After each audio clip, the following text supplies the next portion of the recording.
দাদা আজকে কাউনিয়া গদাইয়ে এই আলোচনা সভায় সম্মানিত সভাপতি উপস্থিত,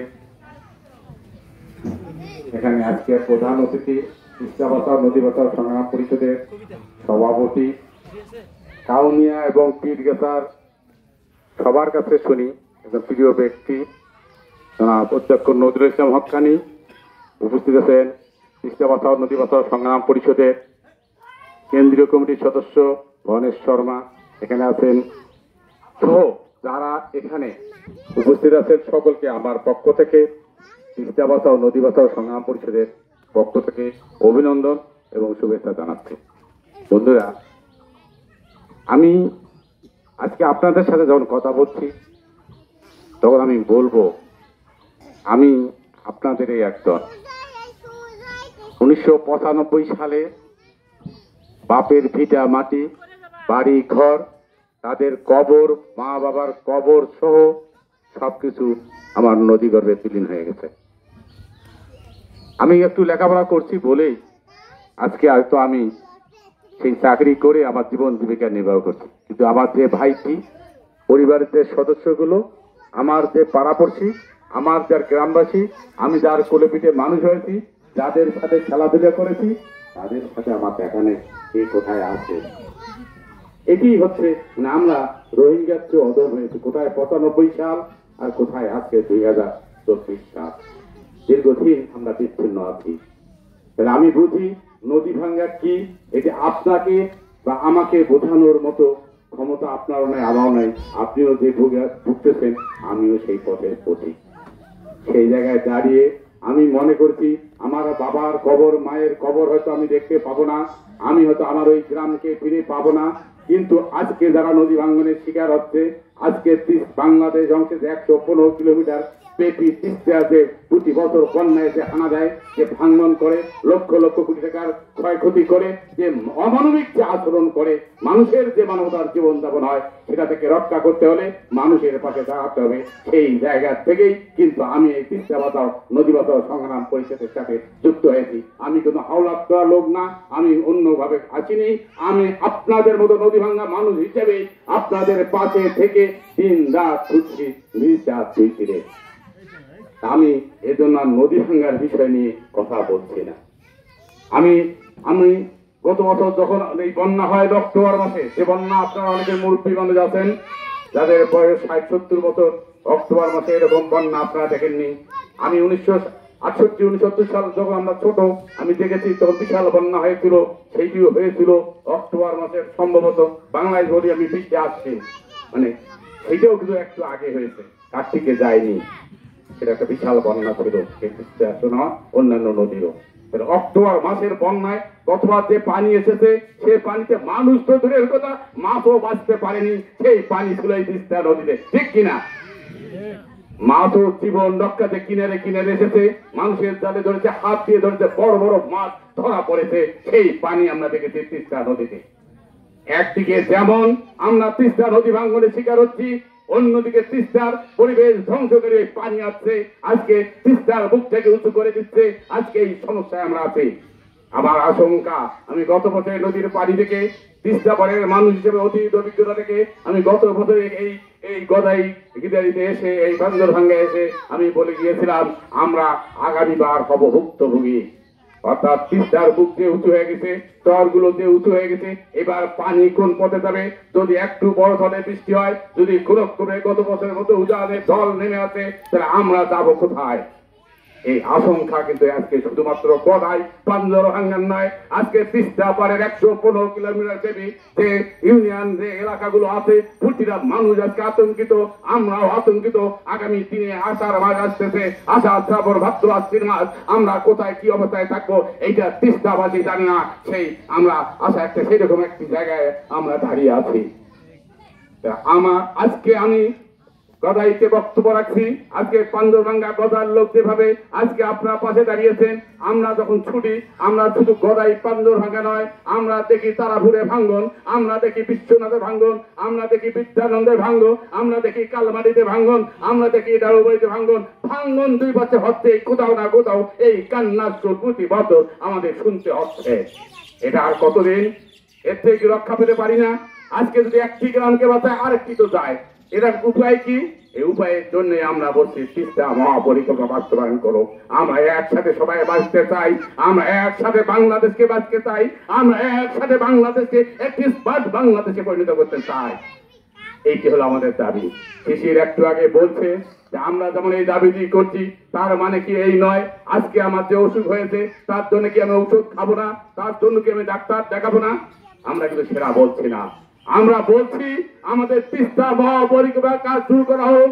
তিস্তা পারের 115 কিলোমিটার ব্যাপী যে লক্ষ লক্ষ মানুষ আছে, সেই মানুষগুলোকে বাঁচানোর জন্য আপনারা তিস্তা মহাপরিকল্পনা কাজ শুরু করেন। আর আজকে এই অবস্থায় যে এলাকাগুলোর ভাঙন শুরু হচ্ছে, যখন যেখানে ভাঙছে সেখানে যেভাবে হোক মানুষগুলোকে তিস্তা মহাপরিকল্পনা বাস্তবায়ন না হওয়া পর্যন্ত সেই জায়গাগুলোকে রক্ষা করার জন্য ব্যবস্থা গ্রহণ করুন। আপনারা আষাঢ় শ্রাবণ আসলে আপনারা খোঁজেন কোথায় নদী ভাঙে, আর আপনারা পৌষ মাঘ ফাল্গুন চৈত্র বৈশাখ মাস কি করেন? আপনারা পানি উন্নয়ন বোর্ড আছেন, আপনাদের তো দায়িত্বই হলো এইটা দেখার। তা আপনারা এই কয়েক মাস কি বোঝেন নাই কোথায় বালু ফেলতে হবে, কোথায় বস্তা ফেলতে হবে, কোথায় ভাঙন সৃষ্টি হবে? এইটুক যদি অভিজ্ঞতা না হয়, আপনারা কেন এই চাকরিটি করেন? চাকরি ছেড়ে অন্য কোনো কাজে যান।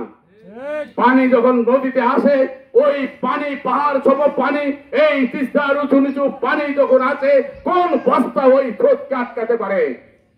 তাহলে এই বস্তা ফেলে, লোক দেখানো বস্তা ফেলে বুকে গান্ধেজা গামছা দিয়ে আমাদেরকে দমাতে পারবেন না। আমাদেরকে সুপরিচিত ভাবে আজকে আমরা অক্টোবর মাসে বন্যা হয়েছে, ওই গত বছরে এই এলাকাগুলো ভেঙে গেছে, অনেক এলাকা দিয়ে আমরা হেঁটে গেছি, আজকে কিন্তু সেই এলাকাগুলো আমরা দেখছি না। আজকে কেন এই কয়েক মাসে এই এলাকাগুলোতে কোনো কাজ করা হলো না? কেন আমরা আষাঢ় মাসের জন্য বসে আছি? কেন আমরা শ্রাবণ মাসের জন্য বসে আছি? কেন আমরা আল্লাহ আল্লাহ করছি নদী ভাঙলেই তো বস্তা ফেললো, আর বস্তা ফেললে আমার পেটে ভাত আসবে, আমার সন্তানের আমার পকেটে লক্ষ লক্ষ টাকা আসবে, এই প্রত্যাশায় কি আপনারা আছেন?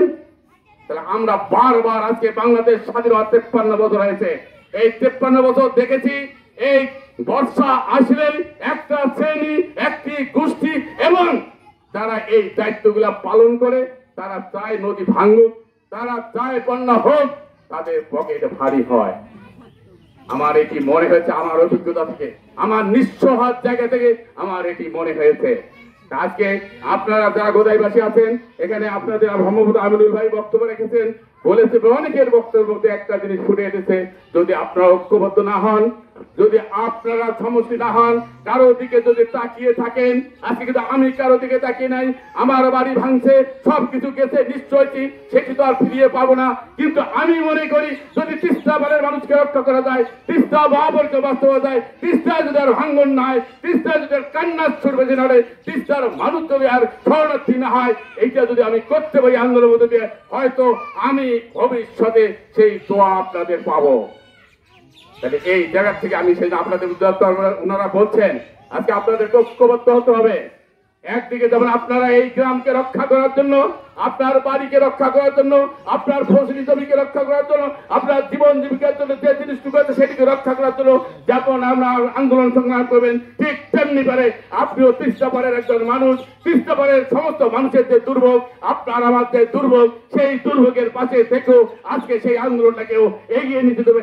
আর যেন আমার সন্তান নদী ভাঙনের শিকার না হয়, আর যেন আমার সন্তানকে পথের ভিখারি হতে না হয়, সেজন্য আমাকে উদ্যোগ নিতে হবে, সেই চিন্তা গোদাইবাসীকে করতে হবে। আমি বক্তব্য দীর্ঘায়িত করবো না, আমি যেটা বলতে চাচ্ছি, আমি বলছি আমার অসুখ হয়েছে, আমি ডাক্তার দেখাবো, চিকিৎসা করবো, সেখানে যাবো, সে দাবি আমি করবো, সে ব্যবস্থা আমি যাবো। অর্থাৎ পানি উন্নয়ন বোর্ডের কাছে উদাত্ত আহ্বান, আপনার মানুষের পাশে দাঁড়ান। কয়েকদিন আগে উপকূলে যে ঝড় হয়ে গেছে, রুমেলা দেখছেন, প্রতিটা মানুষ কি বলছে? পানি উন্নয়ন বোর্ডের দোষ বলছে, কিনা টিভিতে আমরা কি দেখছি? আজকে তিস্তা পরে আমরাও কিন্তু তাই বলছি। তাহলে এই ডিপার্টমেন্টের কাজটা কি? আমাদের গালি খাওয়ানো, আমাদের ধ্বংস করা? আমাদের থাকতে হবে, তাহলে আমরা বলছি এইটা থেকে রক্ষা পেতে গেলে আপনাদেরকে ঐক্যবদ্ধ হতে হবে। আপনাদের ঐক্যবদ্ধ হবে, এটা সারা না যান, বিচ্ছিন্ন দেখেন, তাহলে কিন্তু কিচ্ছু করা আমাদেরও করার কিছু নেই। আপনাদের শক্তি আমাদের শক্তি, আমাদের শক্তি আপনাদের শক্তি। আমরা যে আপনাদের পাশে আছি তার উদাহরণ হলো আমি নিজে নদী ভাঙা। এই জন্য আমরা বিশ্বাসটা রাখতে পারেন, আমরা আপনাদের ছাড়বো না। কিন্তু আপনারা যদি আপনাদের কান্না না কাটেন, আপনারা যদি এগিয়ে না আসেন, আপনাদের কি করার কিছু আছে? আমি বক্তব্য আমাদের সভাপতি পুরা আমাদের তিস্তা মহাপুরটা নিয়ে সেই অতীত আন্দোলন থেকে অদ্যাবধি পর্যন্ত আমরা কি করেছি আমি চাই ওনার মুখ দিয়ে আপনারা সবকিছু শুনবেন এবং এই সভা শেষ না হওয়া পর্যন্ত আপনারা সেই কাজটি করবেন। আরেকটি কথা বলি আমি শেষ করব। আজকে পরিবেশ, আজকে আমরা যে দিবসটিতে কথা বলছি আপনাদের সামনে, সে দিবসটির নাম হলো বিশ্ব পরিবেশ দিবস। আজকে শুধু বাংলা তিস্তা পাড়ের মানুষ নয়, রংপুরের মানুষ নয়, রংপুর বিভাগ নয়, বাংলাদেশ নয়, সারা বিশ্বব্যাপী বিশ্বকে রক্ষার জন্য আজকে এই দিবসটি পালিত হয় সারা বিশ্বব্যাপী। পরিবেশ মানে মানুষ পরিবেশের বাইরে নেয়, মানুষ গাছপালা, পশু পাখি, খাল বিল নদী নালা পশু সবকিছুকে নিয়ে কিন্তু পরিবেশ, সবার সমন্বিত রূপ নিয়ে কিন্তু একটা পরিবেশ তৈরি হয়। আজকে তিস্তা যখন ভাঙে কোনো গাছপালা থাকে, আজকে তিস্তা যখন ভাঙে সেই এলাকায় কোনো মানুষ থাকে, তাহলে আজকে এখানে যদি মানুষের অস্তিত্ব না থাকে, গাছপালা না থাকে, তাহলে কি এখানকার পরিবেশ রক্ষা হবে? তাহলে আমাকে পরিবেশ রক্ষা করতে গেলে, এই এলাকার পরিবেশ রক্ষা করতে গেলে আমাদের এই এলাকায় আমাকে তিস্তার যে ভাঙ্গন, সেই ভাঙ্গন রোধ করতে হবে। আজকে আমি সকালবেলা রংপুর জেলা স্কুলে কিছু গাছ বিলি করলাম, ওখানকার নার্সারিরা দিচ্ছে হাজার হাজার ছাত্র গাছ দিল, আমাকে ডাকছিল, আমি গেছিলাম, গাছ দিলাম, মনে মনে দুঃখ পেলাম, এই গাছটা ওরা লাগাবে। তিস্তা পাড়তে এরকম হাজার হাজার গাছ কয়েক ঘন্টায় চলে যায়, যায় কিনা? আপনার যে গাছাল গাছটা দেখছেন আগামীতে থাকবে কিনা সন্দেহ।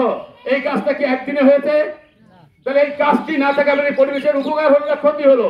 তাহলে আজকে হাজার হাজার গাছ নিমিশে তিস্তা পারে 115-230 কিলোমিটার ব্যাপী প্রতি বছর হাজার হাজার গাছ আজকে নদী গর্ভে চলে যাচ্ছে, ধ্বংস হয়ে যাচ্ছে, জমি জায়গা ধ্বংস হয়ে যাচ্ছে, প্রাণী জগৎ ধ্বংস হচ্ছে, জীব বৈচিত্র্য ধ্বংস হচ্ছে, মানুষ ধ্বংস হচ্ছে। সেই জায়গায় পরিবেশ দিবসে আমাদের কথা, আজকে পরিবেশের কথা যারা বলেন, পরিবেশ রক্ষার কথা বলি, আমিও পরিবেশের রক্ষার কথা বলি। সেই জায়গায় দাঁড়িয়ে আপনাকে সমর্থন করে আপনাদের পাশে থেকে আমরা স্পষ্ট করতে চাই, আপনার তিস্তা নদীর ভাঙ্গন ঠেকান, পরিবেশ রক্ষা করেন। আবারও বলছি, তিস্তা নদীর ভাঙ্গন না দেখলে তিস্তা পারে 10-12 কিলোমিটার ব্যাপী কোনো গাছপালা নেই। খরা মৌসুমে আমরা হাঁটতে পারি না, চরের ভিতর দিয়ে বালু উত্তপ্ত হয়ে যায়, সে দাঁড়াবার জায়গা নেই, পশু পাখিদের দূরের কথা, মানুষও সে জায়গায় থাকতে পারে না। এইটাই হলো তিস্তা পাড়ের এখনকার পরিবেশ। আমরা এই পরিবেশ রক্ষার জন্য হলো আজকে পরিবেশ দিবসে আমরা উদাত্ত আহ্বান রাখবো। পরিবেশ রক্ষা এবং মানুষের যে মানবতার জীবনযাপন বর্ষাকালে হয় সেটা থেকে রক্ষা এবং 30 ফসলি জমিতে 3টি ফসল আবাদ করার সুরক্ষা, নদী ভাঙন রক্ষা, সবকিছুকে মিলে আজকে তিস্তা মহাপুরের দ্রুত বাস্তবায়ন করতে হবে। এই দাবি জানিয়ে আপনারা যারা এতক্ষণ এখানে বক্তব্য দিচ্ছেন সবাইকে অভিনন্দন এবং শুভেচ্ছা জানিয়ে এবং আমাদের সভাপতি বক্তব্য সবকিছু শুনবেন এই আহ্বান দেখে আবার অভিনন্দন জানিয়ে আমি আমার বক্তব্য শেষ করছি। সকলকে ধন্যবাদ।